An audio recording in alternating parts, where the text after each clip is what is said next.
Okay, everybody, assembly is done, and I'm doing a quick video now to do just an overview before I actually take the JCon Thunder. This is their fat tire e-bike out for a ride. So let's go over some of the things I like about it, and I'm going to touch on a couple of the things that I don't know if there's modifications that can be done in the future to make it a little bit better of an experience, but let's go ahead and cover some of the good things. The seat is incredibly comfortable.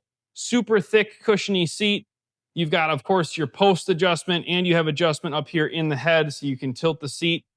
It's got a massive rack on it. So this thing has, I think it's got a max weight that you can carry. They say 25 kilograms.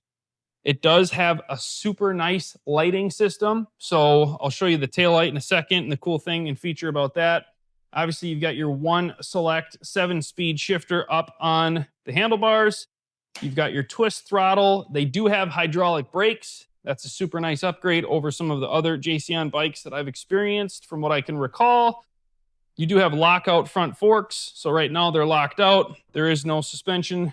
You can unlock it, and then you can actually give yourself that suspension. That's super cool. The springs feel relatively stiff.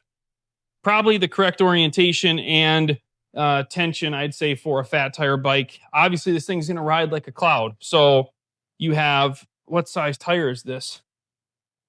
I should know this off the top of my head. It is a 26 by 4-inch wide fat tire. So right now they're aired up pretty tight. I might want to let a little bit of air out, but I'm going to go ahead and take it for a cruise and get a feel for it before I make any adjustments. The chain's really nice. It is pre-lubricated. I didn't have to make adjustments yet to my gear changer. The derailleur protector on it, they have a note right from out of the box that you may need to make a little adjustment to that. I definitely experienced that in some of the other bikes that I've built, but this one feels good. So we'll see. Knock on wood if it's not going to be perfect. We also have fenders, as you can see, front and rear, so you're not going to sling up mud all over at yourself, which is super nice. I like the color scheme on this. The dark blue or the navy blue, I think they call it thunder blue, and orange looks really cool. Headlight, tail light, blinkers, brake light. Really nice bike. It did come with the kickstand already installed. It came with the rear tire already installed. All you have to do is put on your rear rack, mount your handlebars. You can adjust your controls, and the front fender and headlight has to be put on along with the front wheel. I think I already mentioned that. So let's go ahead and show you some up close things, and then we're going to talk about some of the cons that I've experienced. But so far, build quality, the way the bike is, I am super pumped to take this thing out and cruise it. I think it's going to be a lot of fun. I'll turn this around here and show you guys. Let's do the little unveil on this. This set up in a way so that you can see pretty decent here. We'll go down a little more. There we go. Okay. So first, let's take the satisfying experience of peeling off this protector on the taillight. So fire up the screen, just press and hold this orange button, and that is your power button. Now, it's got a super nice, bright taillight. So you've got brake light functions on both of your handlebar controls for your front and rear brakes. You do have a blinker. Just simply press the arrow to turn it on, and then press the same direction your blinker is going. Super nice. Big fan of that. You've got a super nice digital screen, so I'll show you guys that, and I'll show you the headlight function. That'll pretty much sum up the general overview on this thing. Okay, super nice LED screen, very clean, very bright. My camera is not doing it justice, unfortunately, but this screen is awesome. Here you can see when you have a blinker on, both directions.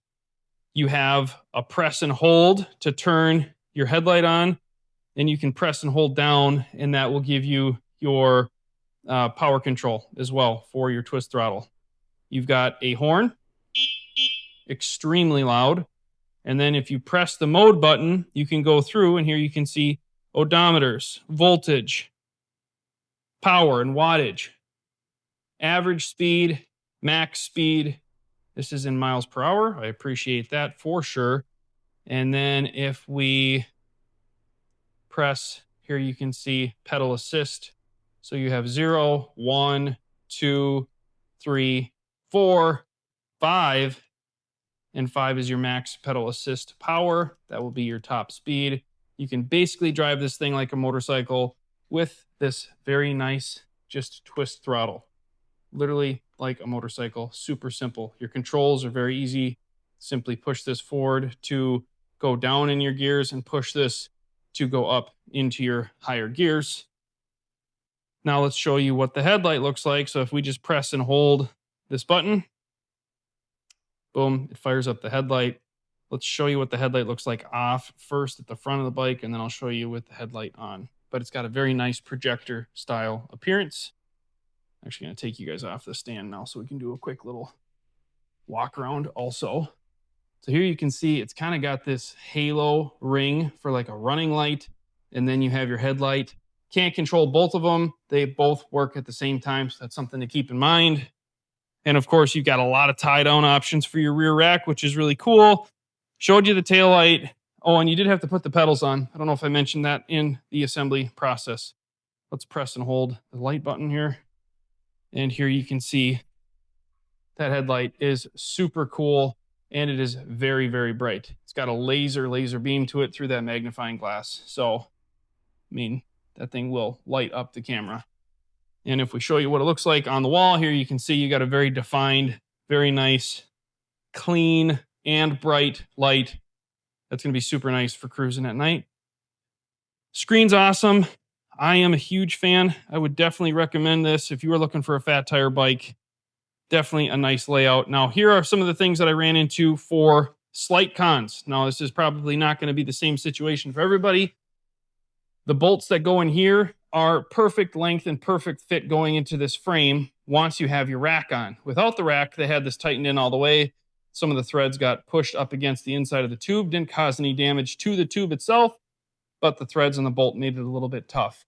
I do recommend putting on Loctite on your hardware, and I do recommend you torque all of your controls to spec so that you can make sure your handlebars aren't going to go anywhere. There's a little rubber grommet here that goes on this, and this got just tiny little marring, like there was something rubbing on it. Just this little tiny cap for our stem. That's the only thing I ran into.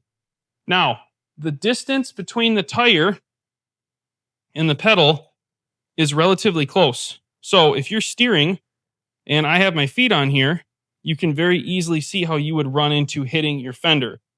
I can see a lot of people probably ditching the fender just because of that. But if you keep your foot back on your pedal, of course, you're never going to hit. That's just something that I ran into and noticed right on just moving the bike around in the shop, and I have not even drove it yet. You can press and hold the power button to turn off your screen, and it's off. And then you do have a set of keys that come with it so that you can unlock and remove your battery. And then this is your port here where you can actually turn off the battery altogether. And you have a USB, and this is your charge port for your charger. And this is obviously a waterproof style cap. So I don't know if I can get that pressed in with just my hand. Okay, perfectly. So, or just one hand. There is a mount here also. This is getting to be a long video, but I wanted to give you guys the full overview so you can consider this JCon Thunder bike for yourselves. You can obviously mount some accessories on this, so you could put a water bottle rack or mount there. All in all, definitely a sharp looking bike. Very cool. Obviously very versatile and capable, especially for doing some cruising where you are riding on those fat tires. You're going to have a lot less traction issues, especially if you're riding in softer dirt or siltier sand. That's my review, you guys. Appreciate you watching on the JCon Thunder. Next video I'm going to put out, I'm actually going to ride it and give you some feedback then.